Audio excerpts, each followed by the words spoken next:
3배. 3배죠, 3배.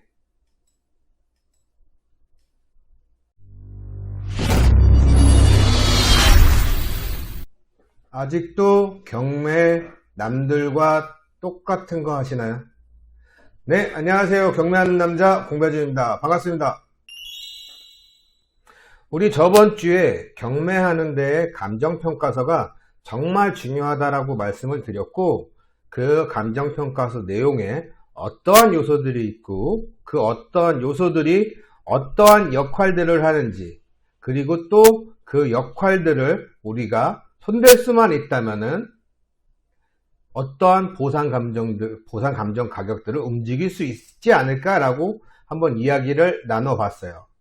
그리고 그 요소 중에 우리가 기준 시점에 대해서 한번 이야기를 하기로 했는데요. 기준 시점을 말하기 전에 우리가 다른 것들을 먼저 알아야 그 기준 시점이 편하게 들릴 수 있을 것 같아서 오늘은 비교 표준지에 대해서 이야기해 보도록 하겠습니다. 일단 비교 표준지에 대해서 한번 알아볼게요. 비교 표준지라는 건요, 왜 필요한지.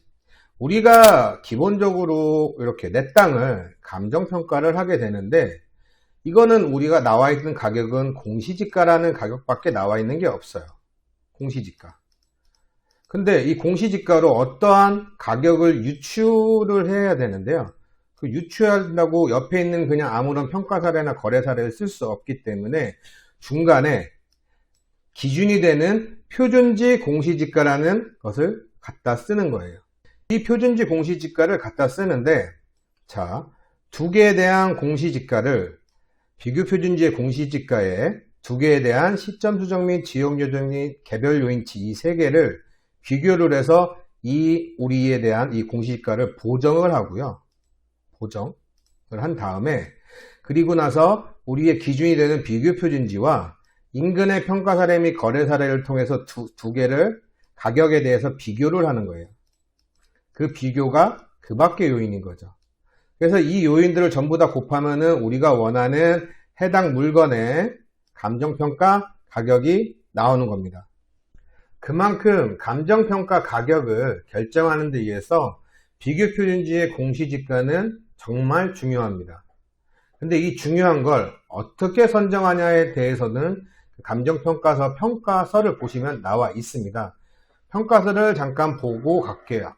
제가 그냥 아무런 물건에 대한 감정평가서를 보는데요. 선정 사유라고 해서 이렇게 이런 식으로 나와 있죠. 뭐 이용 상황, 용도 지역, 지목, 환경이 똑같고 비슷하거나 인근 지역에 소재하고 가까워야 됩니다. 어렵죠, 말이? 자, 제가 간단하게 설명을 드릴게요. 자, 첫 번째, 인근 지역이어야 하고요. 제 토지가 이렇게 있으면은 어떠한 동이라고 할게요. 무슨 동에 같이 비슷하게 위치해야 되고요. 그 다음에 여러 가지의 비교 표준지가 있을 건데, 이 중에서 용도 지역, 그 다음에 이용 상황, 지목, 자연 환경이 비슷해야 돼요. 그 비슷한 것들 가운데 제일 가까운 거를 선정하게 되어 있습니다. 이 선정한 걸로 경매 감정도 하고 보상 감정도 하고, 우리가 뭐 내 땅이 있으면 개별 공시지가라는 내 땅에 세금 매기는 기준을 선정하기도 하지요. 지금까지 뭐 비교 표준지에서 간단하게 설명을 드렸는데, 일단 사례로 들어가서 이 비교 표준지의 중요성에 대해서 한번 알아보도록 하겠습니다.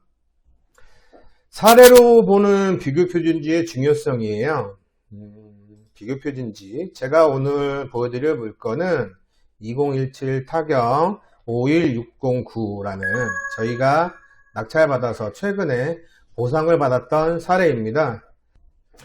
끝까지 보시게 되면은 저희가 낙찰받았던 물건에 대해서 보상가는 얼마를 받았고, 그 보상가를 받기 위해서 어떠한 노력을 했는지에 대해서 여러분들은 아시게 될 겁니다. 여러분들도 하시면 똑같이 하실 수 있으니까 어렵지 않아요. 자, 그럼 물건 볼게요. 물건은 뭐 창원시 마산 하포구 진동면 동전리에 있는 그냥 일반 농지입니다. 농지이고요. 옆에 하천이 흘렀던 이런 토지입니다. 보시면 이렇게 하천이 바로 옆에 물가에 물이 흐르고 있고요. 이걸 저희가 어떻게 찾았냐면요. 물건 보고 저희 하는 방법 있죠. 토지 이용계획 확인을 하니, 자, 자연녹지의 개발지형구역으로서 뭐 딱히 쓸모있는 토지는 아닌데 요걸 하나 본 거예요. 하천구역이라는 거를. 하천구역. 그것도 최근에 2018년도 6월 28일 날. 그래서 정보공개 청구했고요. 그리고 나서 정보공개 청구하고 뉴스를 찾아보니 최근에 이쪽 동네에서 정비사업, 하천 정비사업을 한다는 걸 알았고 지자체에 전화를 했더니 지자체에서 현재 실시 설계라고 해서 현재 대상 토지들을 정리하고 있는 작업을 하고 있었어요. 그래서 저희가 워낙 저가이기 때문에 분석한 다음에 낙찰을 받았는데요. 해당 물건의 위치를 잠깐 지도로 한번 볼게요. 지도에서 보시면 이런 식으로 물이 흐르는 옆에 토지, 뒤에는 또 산이고 개발 뭐 전혀 못하는 땅인 거죠. 우리 오늘 비교표준지에 대해서 얘기를 하기로 했으니까 이거에 대한 비교표준지는 경매에서 어디를 선정을 했냐면요. 이쪽 토지, 자 기억하시고 이쪽 토지랑 비교를 했어요. 자 우리가 그때 얘기 드렸죠. 이 토지, 해당 저희 토지하고 이 토지하고 제일 가깝고 이용 상황이 동일하고 용도 지역이 동일하고 지목도 동일하고 인근 지역에 제일 가까운 걸 쓰라고 했잖아요. 그게 요거였던 거예요. 그래서 했던 거라는 걸 기억 잠깐 하시고 우리 감정평가서로 보겠습니다. 자, 감정평가서를 보시면 자, 요거 기억하세요.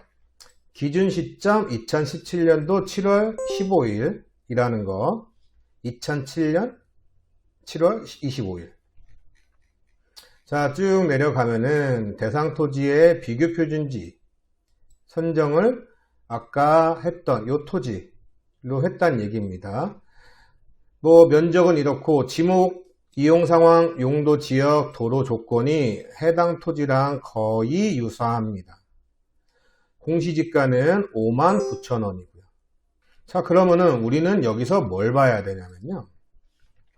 첫 번째, 공시기준이라고 공시지가, 그 다음에 이 나머지 지목, 이용상황, 용도지역 이런 것들을 체크를 하셔야 돼요. 공시기준 1 하나, 공시지가 둘, 세 번째 이용상황 및 기타 뭐 등등에 대해서 아셔야 되는데 세 번째는 이 개별 요인치에서 비교를 말씀을 드리기 때문에 이번에는 얘기를 안 하고 이번에는 공시기준이라고 공시지가에 대해서 설명을 할게요. 첫 번째 공시기준일입니다. 자, 첫 번째 공시기준일. 공시기준일, 아까 우리가 위에서 얘기 드렸죠. 우리가 이 감정평가를 하는 기준 시점은 2017년도 7월 달이었어. 아까 제가 이거 기억하세요 라고 했던 거 기억나시죠? 2017년도 7월이에요. 그러면은 이 공시기준이 왜 중요하냐면요. 현재 감정평가를 하는 기준일입니다. 그 기준일에 제일 가까운 공시지가를 쓰게 되어 있기 때문에 그 공시기준일, 공시지가가 발표된 1월 1일 기준으로 이 공시지가를 산정하게 되어 있는 거예요. 자, 그러면은 2017년도 1월 1일자 공시지가는 59,000원이었어요. 근데 이게 만약에 우리가 보상을 한다는 시점이 오늘이라고 쳐요. 오늘은 2019년 지금이 10월 3일인데요. 그러면은 2017년도 7월 달하고 보상 감정을 하는 현재 시점인 2019년도 10월 3일하고는 차이가 있는 거죠. 기본적으로. 시간의 차이. 그러면은 시간의 차이에 의해서 가격은 올랐을 거라고 봅니다. 가격이 올랐으면은 우리는 지금 현재 이 감정평가를 보고 보상 감정을 예상을 하는 거잖아요. 그러면은 이 2017년도 1월 1일인 이 토지, 해당 토지도 토지는 59,000원도 2019년도 10월 3일인 2019년도 1월 1일자를 거를 써야 된다는 거죠. 그럼 가격이 얼마라고 나와 있을 거예요. 그럼 2019년도 1월 1일 자 비교표준지를 한번 볼게요. 우리가 비교표준지 어디서 본다고 했죠? 그냥 네이버에서 공시지가 알림이라고 치시면 나오고요. 이 표준지 공시지가에 들어가셔서 보면 됩니다. 표준지 공시지가 해당 토지가 창원시 마산 하포구 경남 창원 하포구 진동면 동전리의 토지인데 2017년도 자 보시면 동전리 461번지가 이렇게 나와 있습니다. 59,000원이죠. 근데 이 가격이 변했을까요? 2019년도 거를 보겠습니다. 2019년도 걸 보면 자 동전리 461번지 72,000원으로 변경이 됐어요. 자 보이시죠? 72,000원. 어마어마한 차이예요. 92,000원에서 72,000원으로 되었다는 거. 59,000원짜리가 72,000원이 됐어요. 무려 13,000원이 오른 거죠. 어마어마한 차이입니다. 나머지 요인들을 곱해주면 이 가격 차이는 상당히 높아진다는 거예요. 그래서 우리가 이 공시지가를 알게 되면 보상가를 나머지 시점 및 지역 요인, 개별 요인, 그 밖의 요인이 동일하다고 봤을 때 나머지 그냥 공시지가를 오른 가격인 72,000원을 넣게 되면은 나머지 산식에다가 넣게 되면은 현재의 보상가를 유추할 수 있어요. 공시 기준일하고 공시 가격이 이렇게 기준 시점에 따라서 변경이 될 수 있다는 것들을 말씀드렸습니다. 자, 근데 이 비교표준지라는 거는 매년 발표를 해요. 2017년도에도 했고 2018년도에 했을 거고 2019년도에도 했습니다. 그러면은 자, 이 비교표준지라는 건 그리고 매번 똑같은 물건에다 선정하게 되어 있는 건 아니에요. 만약에 제 토지가 이렇게 있어요. 2017년도에 저랑 제일 유사한 토지가 이쪽에 있대요. 요게 비교표준지의 공시지가가 10,000원이랍니다.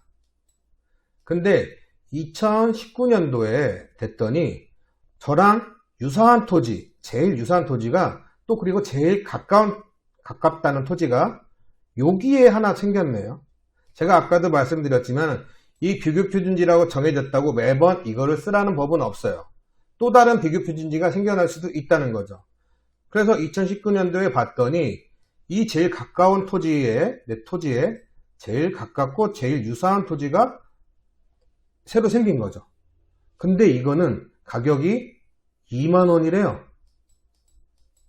두 개가 큰 차이가 나지 않는데.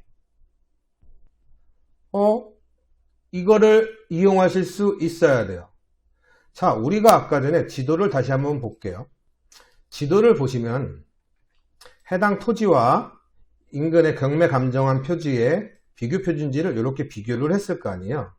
근데 만약에 이 근방, 요거보다 가까운 요 근방 쪽으로 해서 비교 표준지가 현재 감정한 2019년도에 새로 나왔다라고 한다면, 그리고 그 가격이 더 높다라고 한다면은 우리는 보상 감정을 했을 때 이 토지로 써주세요 라고만 한다고 그냥 어필을 하면은 감정평가서는 그거를 최대한 반영을 해줄 거라는 거죠. 이용 상황도 동일하고, 그 다음에 제일 가깝고 한다면 이 토지를 써달라고 요청을 할 수 있다는 거죠. 그래서 제가 왜 오늘 이 사례를 갖고 왔냐면요. 진동면 동전이 483번지 해당 토지에 자, 비교표준지는 461번지였어요. 아까도 말씀드렸지 461번지.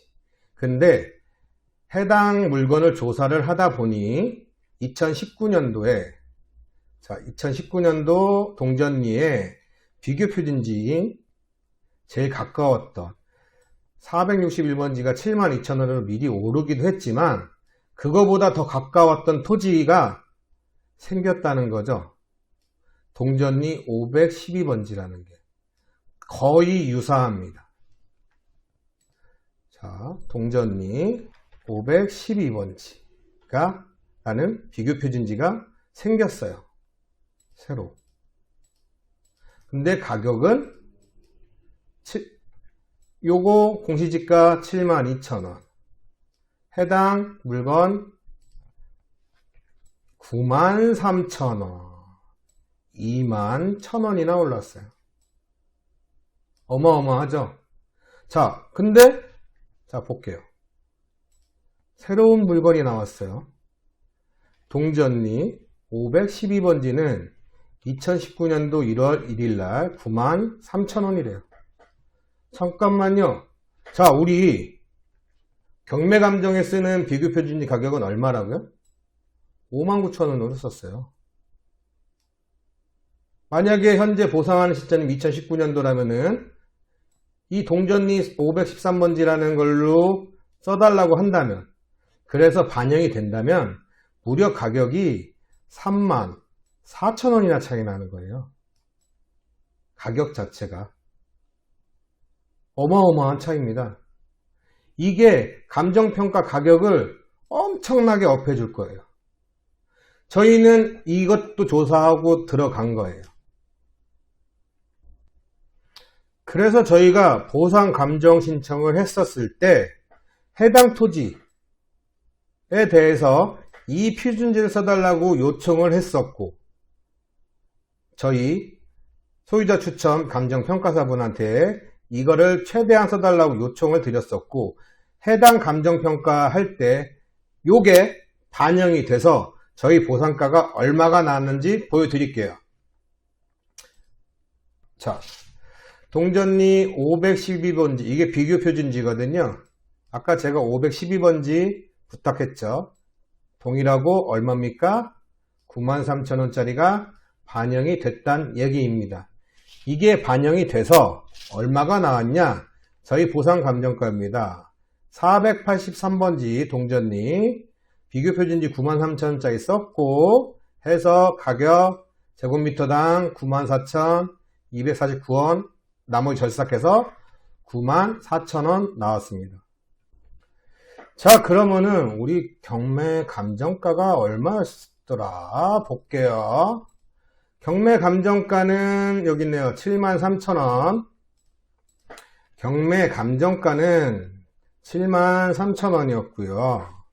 낙찰가는 제가 알기로 35,000원 정도로 기억합니다. 근데 보상가가 얼마라고요? 94,000원입니다. 약 3배. 3배죠, 3배.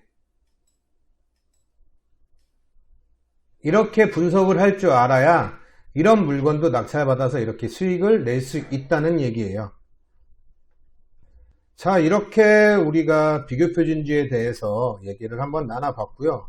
비교표준지가 왜 중요한지, 그 다음에 이걸 봐야 우리가 어떻게 또 보상가를 또 업할 수 있는 방법이 없는지에 대해서 지금까지 이야기를 나눠봤어요. 그럼 우리 다음 주에는 위에 보시면 오늘 비교표준지 얘기했으니까 시점 수정하고 지용 요인치 한 번에 두 개 다 같이 얘기하겠습니다. 오늘 비교표준지에 대해서 이야기 나눠봤는데요. 내용이 괜찮았으면 좋아요 부탁드리고요. 다음 주 내용, 그 다음에 계속되는 이 감정평가서에 대한 내용들이 궁금하시다면 구독 부탁드리겠습니다. 앞으로 더 좋은 내용으로 찾아뵙도록 하겠습니다. 경매하는 남자였습니다.